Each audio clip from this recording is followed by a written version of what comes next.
Olá, pessoal! Esse é mais um Pensa Direito. E hoje nós vamos falar um pouquinho sobre redes sociais e desinformação. Com o nosso convidado, depois a gente vai até falar se fica ou não repetindo algumas palavras por conta dos algoritmos, expressões, palavras, né?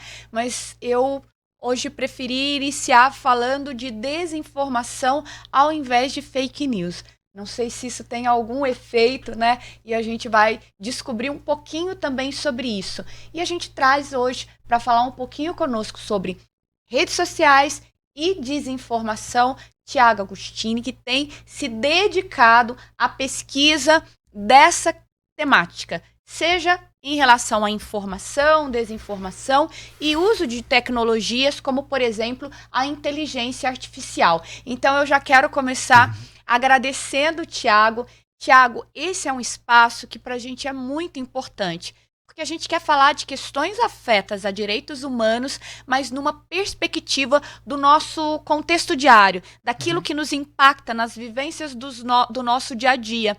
E a informação, ela é sim, né, considerada, e a gente vai falar daqui a pouco sobre isso, ela é sim um direito humano fundamental. Mas antes da gente começar a falar sobre informação, direitos humanos, inteligência artificial, eu queria que você falasse um pouquinho para a gente sobre você e o que te levou a pesquisar esse tema.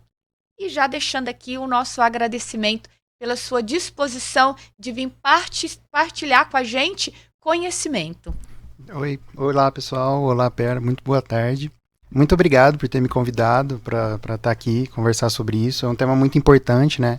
Isso está em debate a todo momento nas redes sociais e no mundo político e no mundo inteiro, né? Porque isso envolve não só fatores econômicos, né, das próprias redes, mas no nosso convívio, no nosso dia a dia. Então, muito obrigado. Isso é um tema muito importante. Eu acho que a população realmente precisa debater mais esse tema. E, bom, eu estudo isso tem um tempo já, desde o meu segundo ano de graduação de Direito. Eu sou formado em Direito pela USP, aqui de Ribeirão. E eu estou pesquisando isso com a professora Cristina Godoy, que trata sobre Tech Law e Inteligência Artificial na USP. E eu entrei no mestrado agora pesquisando regulação de redes sociais e inteligência artificial.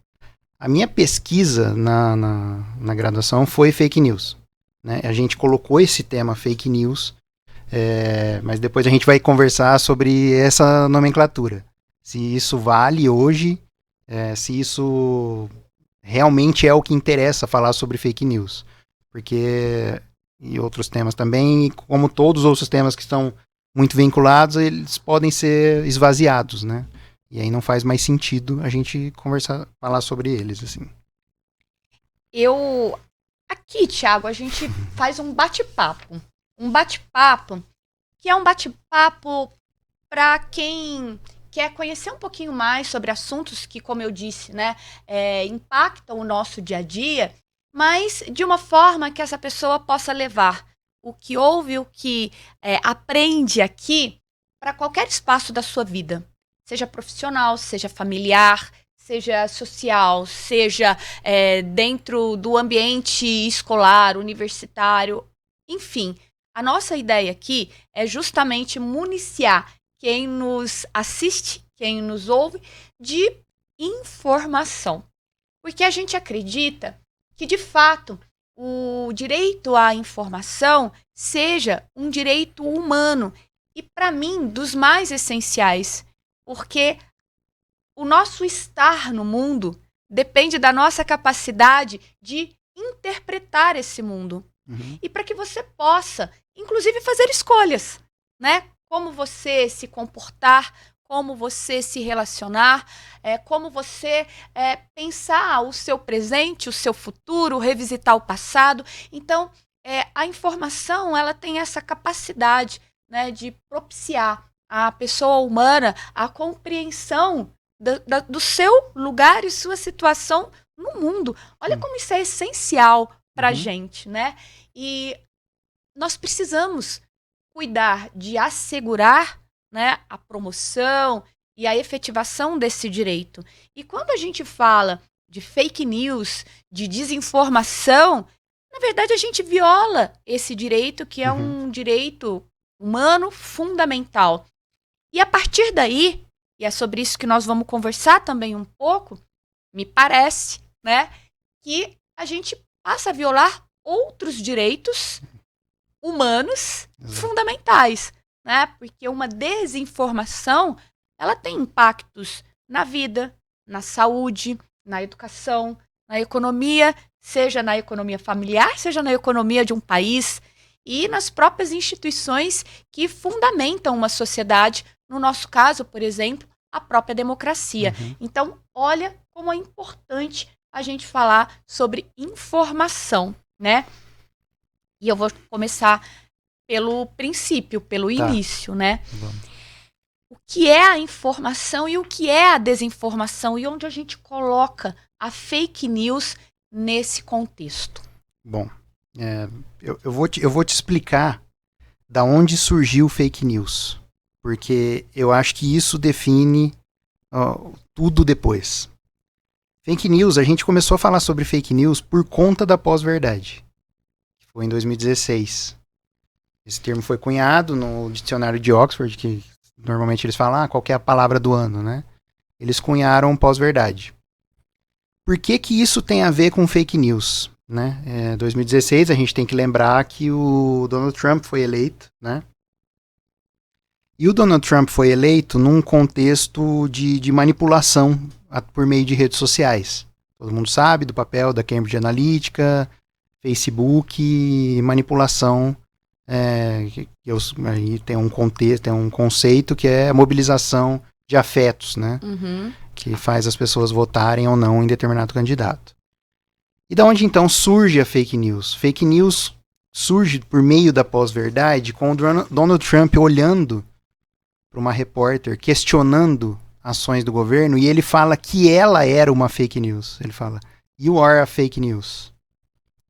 Você é uma fake news. Tudo bem, já tinha esse conceito de fake news antes, notícias falsas, né, na tradução literal. Já tinha esse conceito. Só que, quando o Donald Trump, no meio de um conceito de pós-verdade, que tudo ele desmentia, ele faz uma coisa, aí a repórter pergunta, uma coisa que ele fez, ele realmente fez aquilo no mundo real, ele fala que não, eu não fiz isso. Você é uma desinformação, né? Daí surge fake news. Então, o que isso significa? Significa notícia falsa? Não. Ela não significa notícia falsa. Ela significa toda uma mobilização para o real, a realidade em si, não fazer sentido. Então, o real não faz sentido. Se o real não faz sentido, o que faz sentido? Sempre tem que vir essas questões. O real não faz sentido. E aí o que vai fazer sentido? Na cabeça do Donald Trump, o que ele falava é verdade, não o que ele faz é verdade. Então o que você fala é verdade. Mas o que você fala é contra o real, né? Então, para ele, passou-se então a ter um contexto de assim, eu posso manipular a realidade para os meus desejos. Então, o que faz sentido, eu vou informar a população através daquilo que me agrada, né? E o que me agrada, né, pode ser aquilo que me faz sentir ódio para odiar outra pessoa. É daí que vem a desinformação. Então, como que é isso? Mas, Thiago, aí agora você me deixou, né, Tá. com aquela angústias e mais angústias. Quando você fala, né, que quando o Trump se coloca assim, ele faz a colocação de algo que não faz sentido, é quase a negação da realidade para a criação de uma outra realidade. Exato.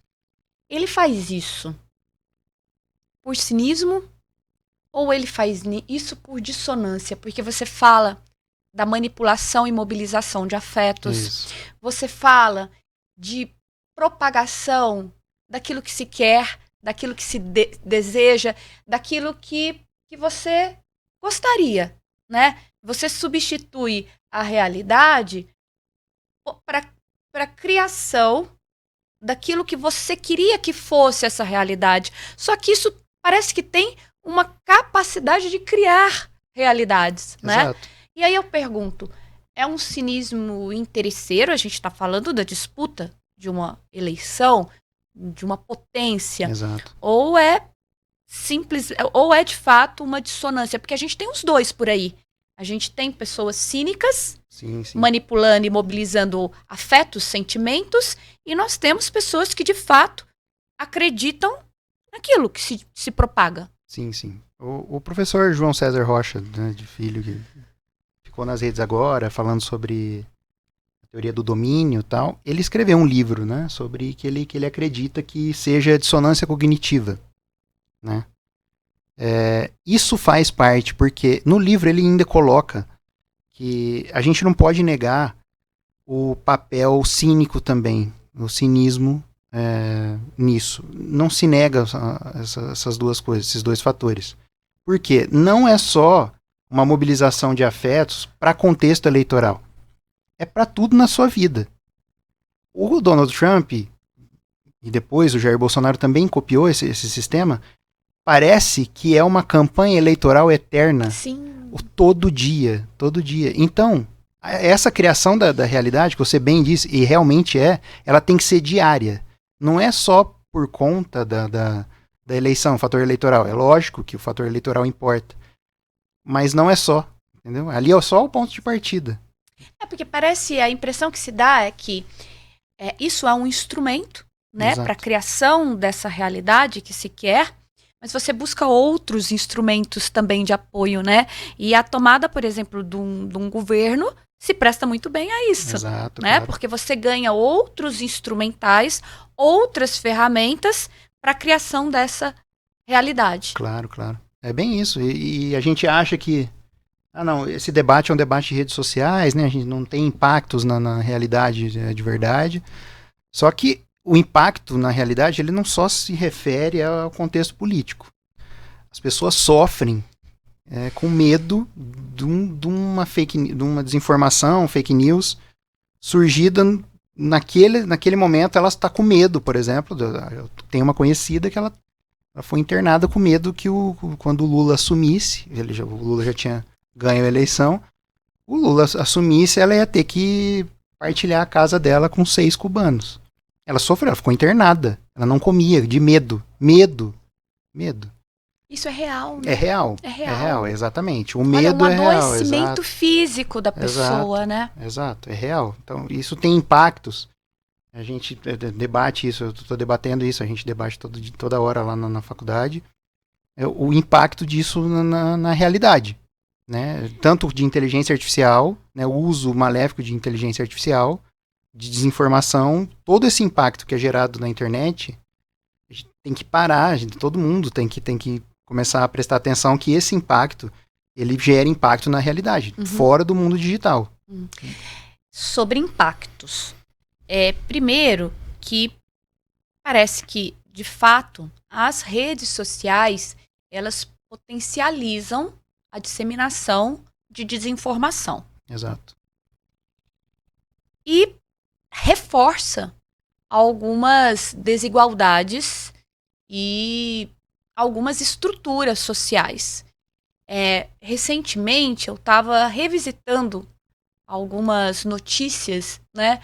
E acho que, se não me engano, foi 2023 ou 2022, acho que 2023, que a comissão, né, das mulheres da Câmara traz o debate para dentro, né, do parlamento, e um dos alvos recorrentes de desinformação seria mulheres, né? E aí a gente tem situações que são situações muito perigosas, naquilo que diz respeito ao reforço do machismo, claro, da violência de gênero, né? Então, qual é o lugar ocupado pelas redes sociais nesse processo, né, de, acho que, catalisador e potencializador dos efeitos da desinformação. E se a gente, de fato, pode falar em perfis preferidos, né, sendo alvo da desinformação. Sim, isso é muito importante, porque no debate sobre regulação ou não de redes sociais, esse é um debate principal. Por quê? Por essa questão em si de haver alvos que já são estigmatizados fora do mundo digital, ele passa para dentro do mundo digital, só que o que a rede social faz? Ela potencializa isso. Se a gente for analisar a entrega de conteúdos, por exemplo, de pessoas pretas no Instagram, é muito menor de qualquer pessoa branca. Isso exige que a rede social em si, ou Instagram como plataforma, altere a sua política. E eles não vão fazer. São os tal dos algoritmos, por exemplo, ou não necessariamente? Eles são. Faz parte também. Só que é por isso que tem que ter algum humano por trás disso. Você não pode deixar isso correr solto. Tem problemas, a gente pode falar depois. Todos os problemas que isso gera. E esse alvo preferido, ele é muito antigo. Ele começa nos fóruns, 4chans, 8chans, de fóruns de ódio, né? Na internet. Normalmente eles eram feitos para de debate sobre games, né? E tal. E virou fórum onde tem neonazista, onde tem todo esse tipo de pessoa lá dentro. O 4chan, a polícia conseguiu tirar, né? Ele começou nos Estados Unidos. Hoje qualquer um tem acesso, mas o 8chan tá ali. E tem vários, né? Eles espalharam, tem vários. E eles treinam as falas ali, né? O que pode ser dito ou não numa rede social aberta, para poder atingir aquela pessoa. E isso é comemorado entre eles e entre a comunidade, e isso vira tambor de maluco, né? Porque você coloca isso numa rede social aberta, tem alguém ali que não faz parte daquilo, nem sabe que tem, que concordou com aquele tipo de comentário, né? E aquilo vai reverberando cada vez mais, né?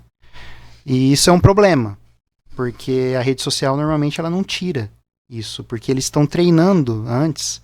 Os treinos, por exemplo, os treinos de discurso de ódio, que sempre falaram que existia um gabinete de ódio no governo de Jair Bolsonaro, esses treinos eles estavam abertos nos canais abertos do Jair Bolsonaro, colocam uma mensagem que vai ser colocada na rede social, e essa mensagem lá ela vai sendo treinada. Não, isso aqui não pode, isso aqui tá. E aí depois que soltam a mensagem com um viés menos maléfico, mas ele está atingindo alguém, né? Tem uma ciência por trás disso, ou vai na base da tentativa? É tentativa e erro. É sempre tentativa e erro. Tentativa e erro. Quando a gente falava assim, não, isso aí é só uma cortina de fumaça, né? Nunca era cortina de fumaça. Nunca foi cortina de fumaça. Aquilo é muito bem planejado, sabe? Uhum. A gente vai falar disso, tem os alvos certos para atacar em determinado momento. Você lembra? Toda vez que tinha um problema no Jair Bolsonaro, o primeiro ponto que eles atacavam era Marielle. Uhum. Era Marielle. Então, não é um fato... é uma cortina de fumaça. Não é cortina de fumaça. Não era uma coincidência, né? Não. Era uma escolha consciente e planejada. Bem planejada. A direita na internet, ela é a maioria. Uhum. E sempre foi. Sempre foi. Por conta desses sentimentos, dessas paixões. Esse que é um estudo sério, é meio que quase uma antropologia, né? Porque se a gente for analisar, o início da internet ele é muito bonito, assim. É um viés muito libertário, que, assim, a gente não vai estar ligado a nada, a gente não vai responder a nada, porque aqui é tudo na base da amizade. Então, o começo da internet mesmo, a ARPANET, eu tô falando isso pós-guerra, sabe? Pós-segunda guerra. Então, só que quando começou esse problema das coisas ficaram fechadas e aí o ambiente dizer que você fecha, mas o princípio é de liberdade, pode falar o que quiser. Quando os bancos começaram a usar a internet. ali começou um negócio meio sério, assim, quando o sistema financeiro começou a utilizar e começou a atuar mais, assim. E o discurso de ódio e a discriminação, o ataque a minorias, né, ele tá na rede social desde o início, né, desde o princípio. Assim, É uma reprodução daquilo que acontece no mundo não digital, né? Mas com um pouco mais de conforto, né? Parece que as pessoas ficam um pouco menos contidas nas redes, né? Então, esse é um debate que a gente faz muito nos grupos de estudo, no S4A e nos grupos de estudo de regulação. Por quê? Parece que é uma reprodução da realidade no mundo digital. Parece só que é. Só que não é. Por que não é? A rede social, ela ganha dinheiro com esse tipo de discurso de ódio.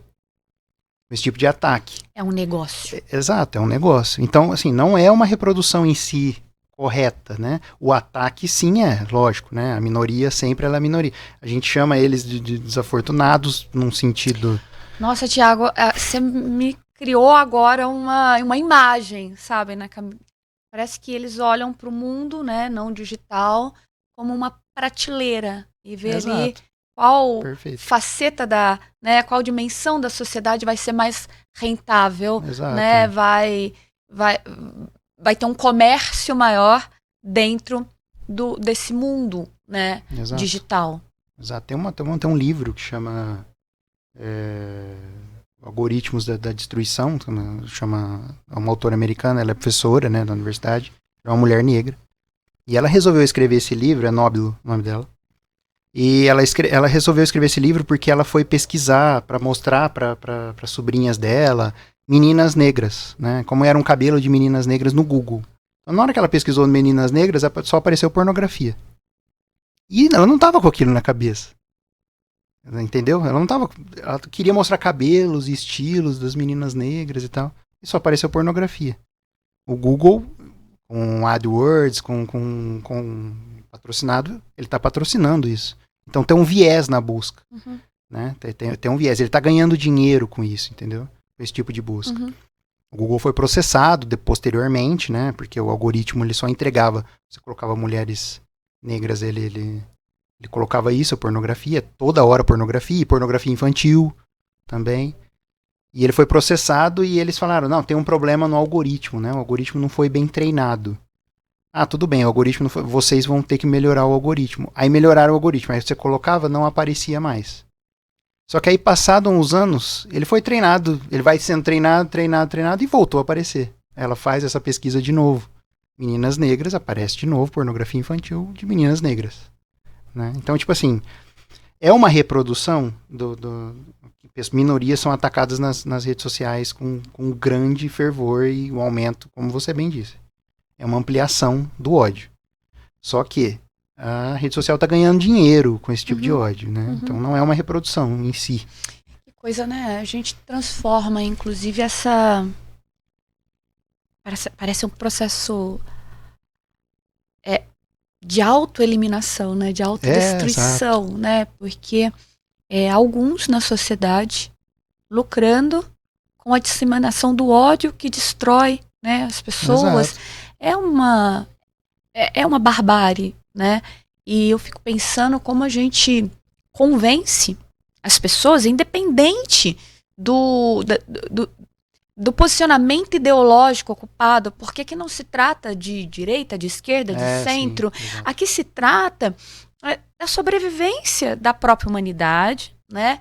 Da tentativa de manter minimamente saudável um processo civilizatório e, mais do que isso, possibilitar a quem quer que seja uma compreensão ponderada, real. E olha que dificuldade que eu tenho de falar real, né, a palavra real dentro desse contexto, mas de possibilitar que a pessoa possa fazer uma avaliação sensata, ponderada e real da sua própria existência, do próprio mundo que rodeia. Porque em alguns momentos parece que você está voltando a um passado, né? A um medievo em que você não sabia se existia alguém que manipulava, né? Será que existe alguém que... Sabe, aquela situação de uma filosofia que tentou se resgatar na modernidade e hoje as pessoas estão comprando essa ideia de que é legal criar uma realidade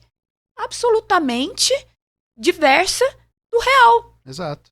E a gente não tem nem vocabulário para isso. Exato, porque não tem tá mesmo. falando do mundo, de uma realidade criada, de uma realidade real. Olha para você ver, né? É uma loucura mesmo, Sim, né? exato. Como que a gente convence essas pessoas? É uma pergunta que eu te faço. Há uma possibilidade de se trazer mecanismos, ferramentas, instrumentos para trazer essa consciência independente, né, do seu posicionamento ideológico sobre o dano que isso causa a você, porque hoje a gente percebe que com essa dificuldade de trazer a sanidade, a razão, a gente está usando mecanismos como a regulação. E aí eu queria que você falasse sobre essas duas questões para a gente. Primeiro, como despertar as pessoas sobre o risco, o prejuízo, o dano, né, a si, quando elas aceitam que desinformação estaria dentro da esfera da liberdade de expressão. E, por outro lado, nesse momento, a importância da regulação sobre o PL que transita, é o 2630, né, aqui no país, e de experiências de outros países, Tiago. O que você pode trazer para a gente e agora, de fato, né, trazer luz para esse cenário que hoje, para a gente, é um cenário ruim, né? A luz que eu trago, ela apagou. Porque eu já vou adiantar que assim, a gente vai falar sobre a regulação, mas o PL o Arthur Lira arquivou. A gente não tem mais, então, um PL, né? Mas a gente vai falar sobre ele, por que foi isso. Mas... Porque foi um PL de combate às fake news que foi alvo de fake news, né? Exato, nossa, muita, assim, intensa, inclusive. A primeira coisa que a gente fala quando a gente está estudando sobre esse assunto e a gente vai pesquisar as experiências de outros países, né? O primeiro país que realmente criminalizou num sentido clássico mesmo, foi a Alemanha. Foi bom o que eles fizeram lá, né? Porque, é lógico, a gente não pode comparar a lei, a NetzDG da Alemanha com qualquer tipo de lei que a gente for criar aqui. A Alemanha é um país pequeno, né? E eles tiveram um contexto de Segunda Guerra clássico, nazifascismo, e então lá as coisas são diferentes daqui. Então, eu já acho que e esse contexto, né, de você criar essa lei, eles, antes de tudo, eles criaram um sistema de educação digital. Esse que eu acho que é o principal, eu acho que é para tudo, né? A educação, ela é a principal arma que a gente tem contra esse tipo de assunto no mundo digital. Por que eu estou falando isso? Quando você tem as armas para poder analisar comportamentos ou posts na internet, você simplesmente não dá moral para eles, né? Você fala, não, eu tô entendendo qual que é o intuito dessa pessoa, mesmo sem ela dizer, com esse tipo de post aqui, com esse tipo de comentário aqui. E aí é só você não reagir a nada para ele, né? Por que eu tô falando isso? Eu tô falando isso num sentido assim, a gente teve agora, recente, um exemplo clássico sobre essa questão, como é importante a educação no mundo digital. O livro Avesso da Pele, do Jefferson Tenório, ele foi censurado lá no Rio Grande do Sul. E por que ele foi censurado agora? Você tem ideia, assim? Não. Porque esse ano a gente tem eleição municipal.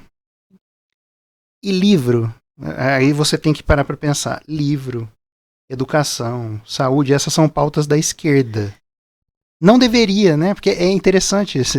Não é, né? Exato, é da sociedade. É pauta humana, exatamente. Né? Então, os políticos de direita acham que isso é pauta da esquerda. Você fala assim, conhecimento, saúde, exato. E aí tá todo mundo esquerdista, comunista. Exato, exatamente. Né? É esquisitíssimo. Porque você não pode falar sobre isso, você tem que falar sobre pátria, família, aí... ok, é verdade. Então, exatamente. Então, esse ano tem eleição municipal.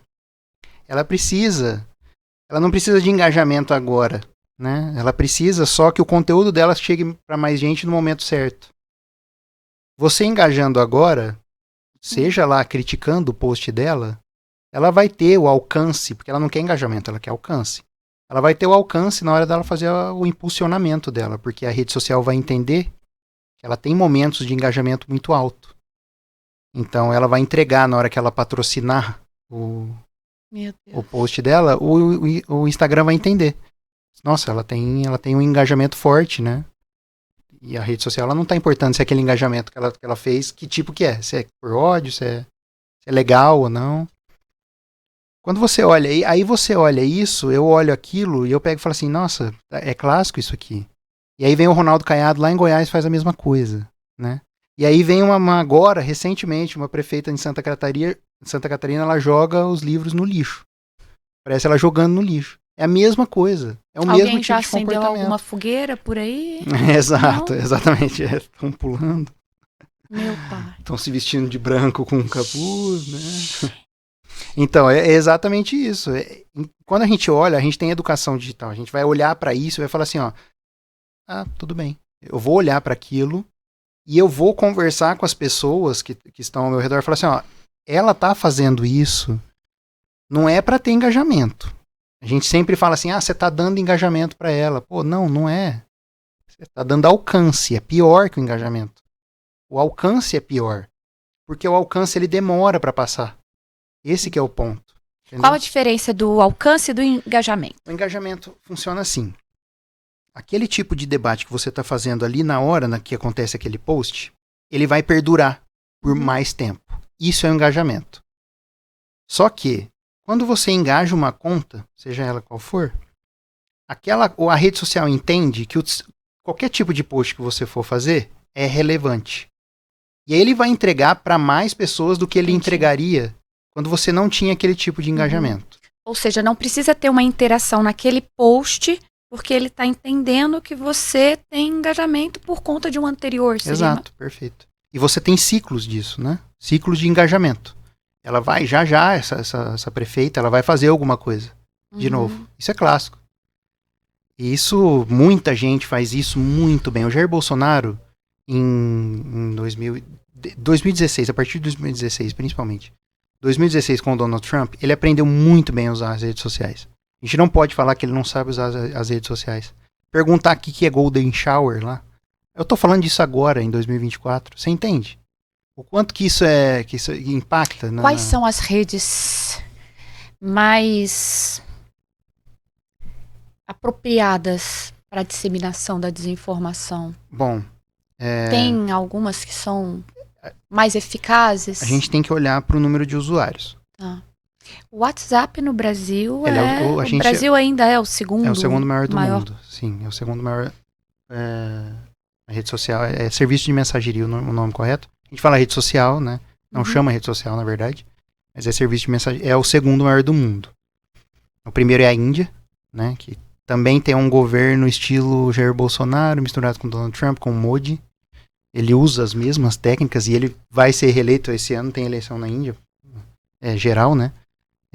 É a maior eleição do mundo, inclusive, que é utilizado o WhatsApp e as redes sociais lá de uma forma absurda, é incrível, porque são 940 milhões de eleitores.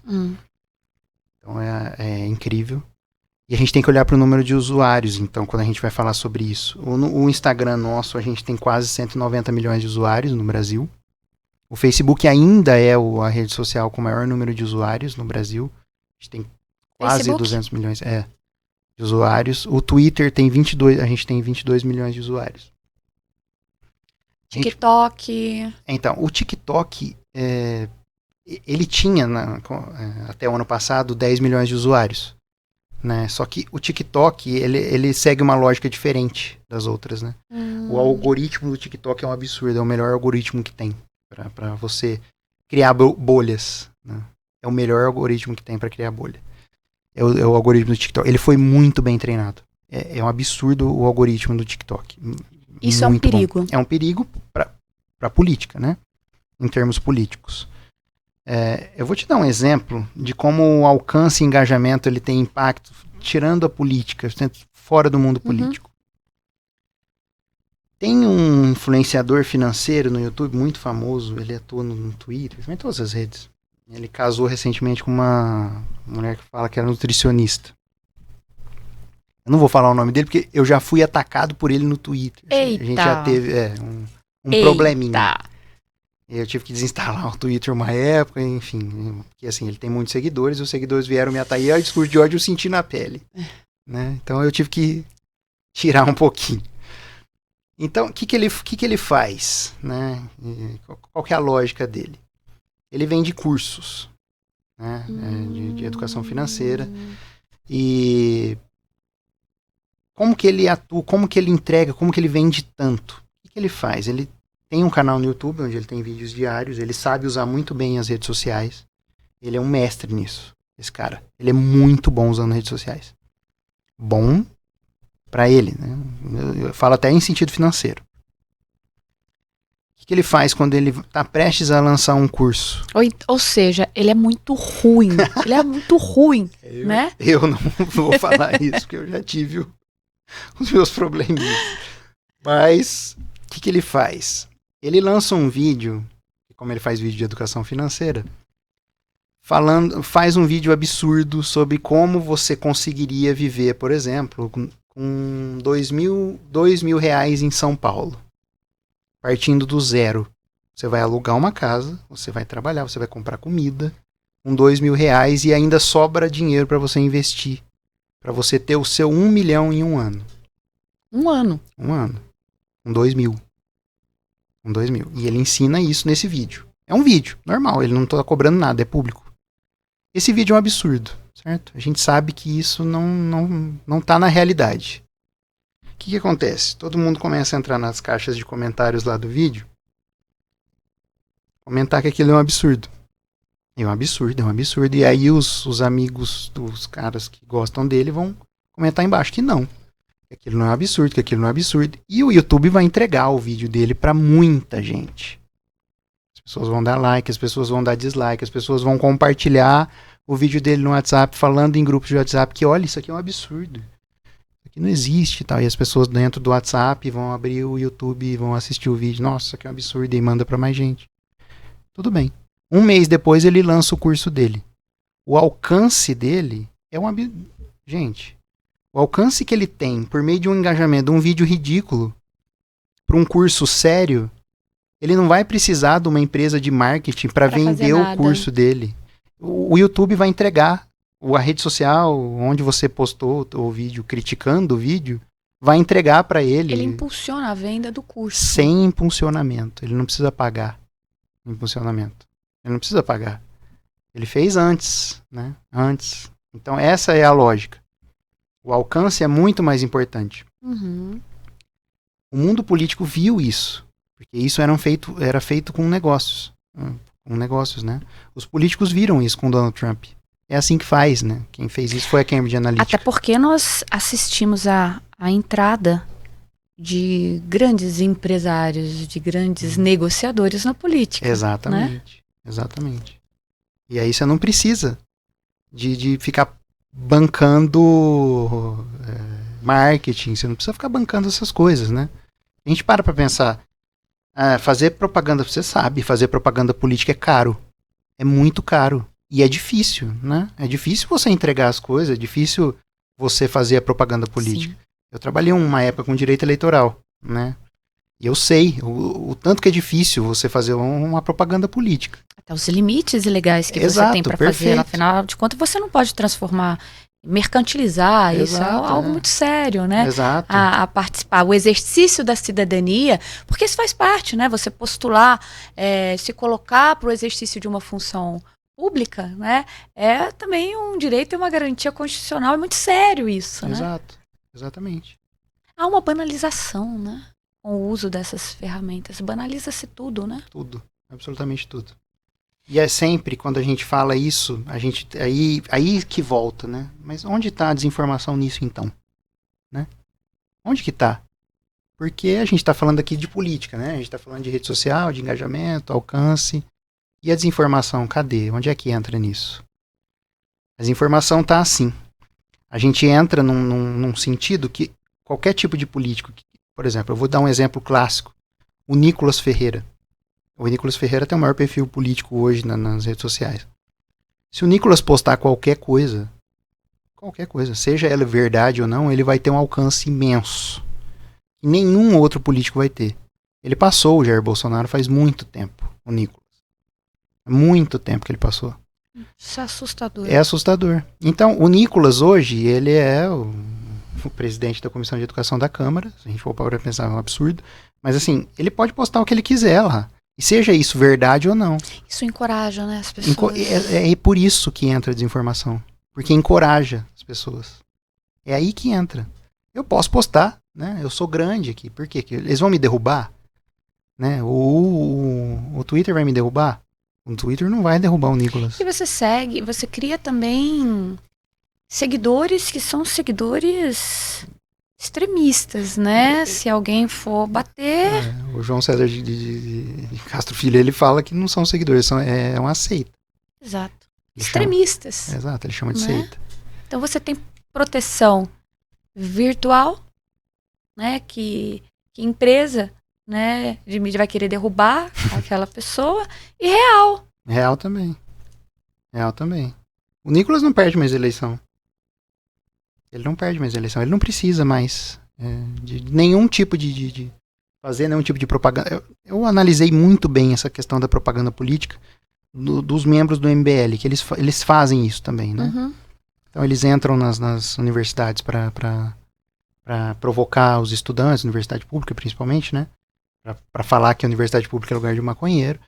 Então eles entram lá para os estudantes baterem neles. Eles fazem isso para eles postarem, olha lá como eles são violentos. Olha lá, para criar engajamento. Se você analisar, e se aí você depois voltar... o alcance é gigantesco. Exato, se você analisar, porque aí depois, o Kim Kataguiri, por exemplo, você chega na época de propaganda eleitoral, você não pode mais fazer isso, né? Exato, pela lei. Você não vai poder mais fazer isso. Se você analisar a propaganda eleitoral do Kim, na última eleição, é nada.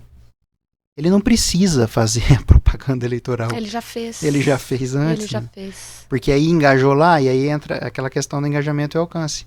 O alcance levou ele. Entendeu? Que coisa. Pois é. Problemas. A gente falava lá no início assim, eu falava pro Thiago, eu tenho medo dessas tecnologias. E acho que é até por não conhecer tão bem o assunto. Eu falei assim, que bom que você veio, porque eu vou conhecer um pouquinho mais. Eu tô com mais medo ainda. Esse é aquele exemplo de que o conhecimento aí te apavora mais ainda, né? Tem uma coisa, acho que a gente... Olha, como o tempo voou, né? Porque é isso, é um bate-papo, uma coisa gostosa, a gente aprende, a gente... E tem tanta coisa para te perguntar, a gente vai ter que fazer um segundo também, né? Para ver como que a gente diferencia o que nos chega, se aquilo é informação ou desinformação, acho que isso é importante, né? Mas uma coisa que você fala, e eu sempre digo isso, né? Eu acho que eu vou impulsionada também para essa vida, não vou falar que é a vida pública, né? Quem não sou uma pessoa pública, eu sou uma cidadã buscando espaços também para a construção da sociedade que acredita. Mas eu fui muito impulsionada pela universidade, né? A sala de aula, o contato, né, com o alunado, as trocas, aquela diversidade, pluralidade de pessoas vindo dos mais diversos territórios, das mais diversas origens, com as mais diferentes histórias, né? De fato me trouxe até aqui. E eu acredito no potencial da educação numa perspectiva muito freiriana, né? Que você ensina, aprende, ensinando, porque é troca. E isso acho que, uma das maiores riquezas, né, da humanidade. São essas trocas a partir das experiências, das vivências. E você fala do letramento digital, você fala da educação, né, digital. Isso parece fundamental, porque muito se fala, vamos democratizar o acesso à internet, né, as tecnologias, mas não adianta só eu te dar um smartphone na mão, o acesso à internet, dizer assim, aqui liga, aqui envia, aqui você recebe, aqui você cria. Não, eu acho que falta uma porção que ela é fundamental, que é a capacidade de compreender, refletir e analisar criticamente esse contexto da informação e do conhecimento que te chega e o que você vai fazer com ele, né? Tem muito a ver com isso também. Você fala da educação digital e acredito que mais do que uma regulação que hoje é necessária, não temos dúvida, a gente está falando de algo que é urgente, né? A gente começou lá no início falando, a desinformação ela mata, a desinformação ela adoece, a desinformação ela leva à falência, a desinformação desagrega, ela discrimina, ela violenta, né? Então a gente precisa de fato de medidas urgentes, porque a situação é preocupante, mas a gente também precisa de medidas que sejam capazes de mudar estruturalmente esse cenário. E aí a educação, né, Thiago? Nossa, eu acho que é fundamental. Principalmente isso, assim. Porque a pessoa tem acesso à informação do mundo todo. Tá, mas você não é formado, né? Você tem acesso à informação, mas você não é formado. Então, tipo assim, tudo que a gente vai... onde que eu vou falar sobre isso, eu sempre falo. Você recebeu alguma coisa, você vai olhar, você vai fazer uma busca. Aí tem as agências de checagem. Elas fazem um serviço maravilhoso. Você coloca lá, isso é verdade? Então, comer alho vai me curar da dengue? Mas, Thiago, como levar? Olha bem, e é isso que às vezes me angustia, né? Imagina uma mulher, mãe, dona de casa, né, que tem 2, 3 jornadas, que pega o celular para tentar se atualizar do que acontece no mundo enquanto está ali no transporte público.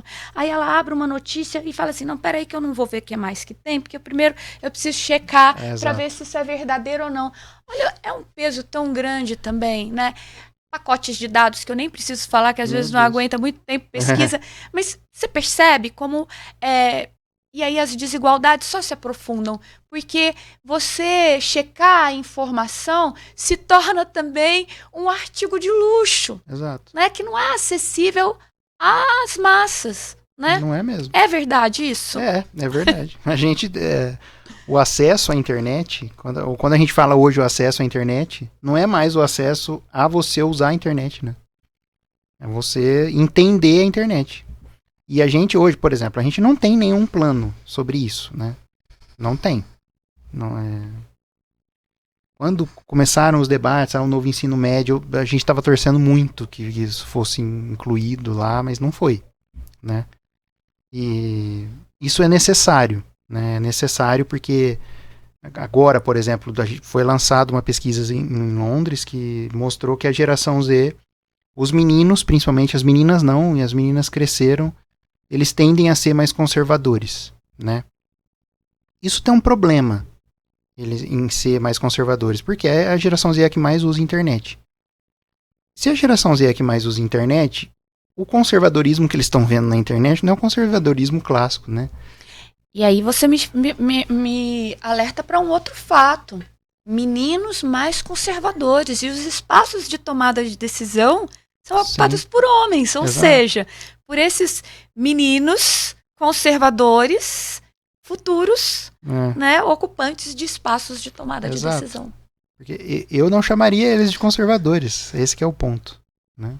É muito pior. É pior do que conservador, porque o ambiente da internet, para você filtrar o que é aquilo que você realmente defende e tal, você tem que ter... Aí entra naquele ponto de novo, você vai ter que ter um cuidadinho para analisar, isso aqui, Deus, Pátria e Família, é ser conservador ou é ser de extrema direita? Tem uma diferença entre ser conservador religioso, católico, porque o religioso sério, né, ele não defende o Deus, Pátria e Família. Se a gente for analisar. A pessoa que tem fé defende o amor. Exatamente, né? Então esse é o ponto. Então a gente vai analisar que tipo de conservador que é esse, né? E é aquilo que você disse. Essa pessoa, a gente não está vendo uma inclusão da mulher nos espaços, né? E quando tem, eu sempre debato isso, quando tem, essa mulher está defendendo os interesses da mulher ou não, né? Porque eu tô vendo uma mulher agora... Exato. Dizendo que mulher tem que respeitar o marido. Exato, exatamente. É uma mulher falando, e a gente, não, tem mulher lá sim, tá, mas essa mulher... Olha, né, ela chancela a subalterização de outra pessoa, né? Exato. Ela assimila e propaga. Aí eu falo da questão ou do cinismo ou da dissonância, mas a inferioridade de uma pessoa em relação à outra. Isso é muito triste, né? É triste pra caramba. Para dizer o mínimo. Exato, né? Para dizer perfeito. o mínimo. Isso é triste. Porque isso nas redes sociais ele tem uma ampliação muito grande, né?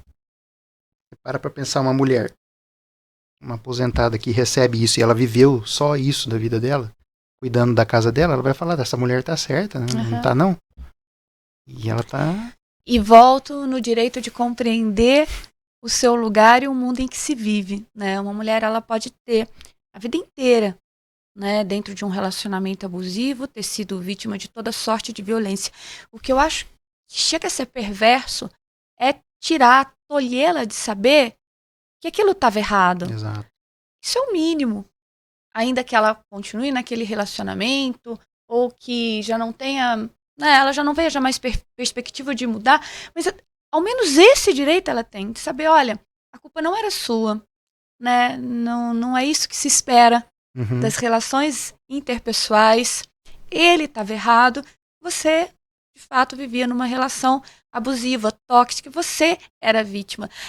E a gente tira isso das pessoas, a gente tira até isso. Então, e aqui eu não estou falando das crenças, eu respeito todas, claro, né?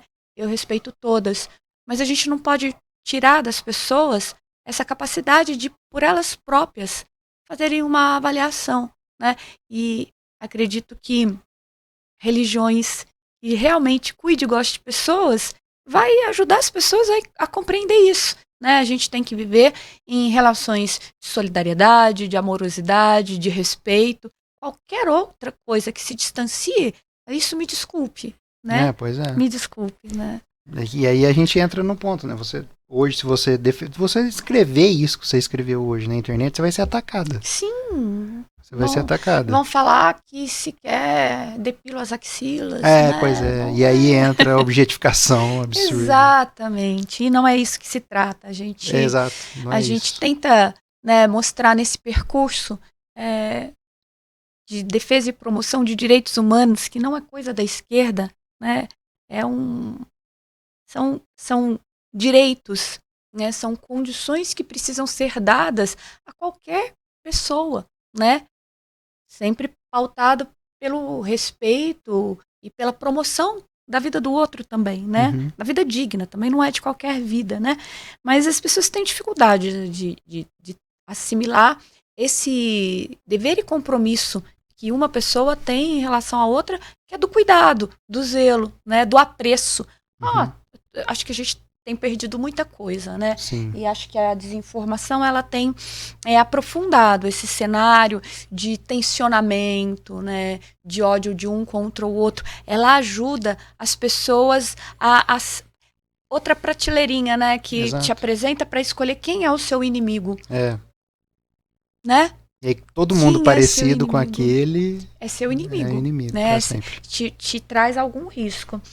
Olha, queria, Thiago, muito prosseguir a nossa conversa. Eu vou te convidar, sim, para um próximo Pensa Direito, porque eu quero falar com você um pouquinho sobre inteligência artificial, né? A gente falou de tanta coisa aqui, a gente falou de acesso à tecnologia, de acesso, né, a instrumentos, né, que possibilitem o manuseio dessa tecnologia. Nós falamos sobre termos ou não educação para lidar, né, com a tecnologia de informação e comunicação. E olha bem, a gente nem tratou disso, a gente nem cuidou disso e já trazem e colocam para a gente a inteligência artificial, né? E é mais um fenômeno que a gente vai ter que aprender a lidar. Também me assusta muito, né? Mas queria muito deixar aqui já o convite para que você retornasse para a gente conversar um pouquinho de uma próxima vez sobre inteligência artificial.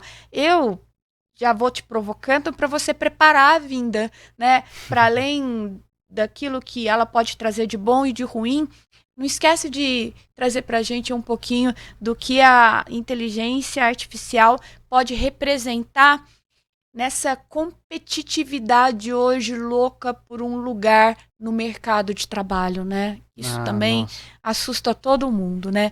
Tiago, quero te agradecer muito, né, que você tenha cedido um pouco do seu tempo, tenha vindo aqui no estúdio, né, bater esse papo com a gente, partilhar o que você tem produzido, né, de pesquisa. A gente aqui ama a ciência e a gente busca, né, direcionar os resultados que a ciência nos dá para um caminho que seja um caminho de bem-estar, de bem viver para toda pessoa, né? Então quero te agradecer muito essa participação, já deixando o convite para uma próxima vez. Muito obrigado, Pera, pelo convite. Foi muito bom, eu gostei muito.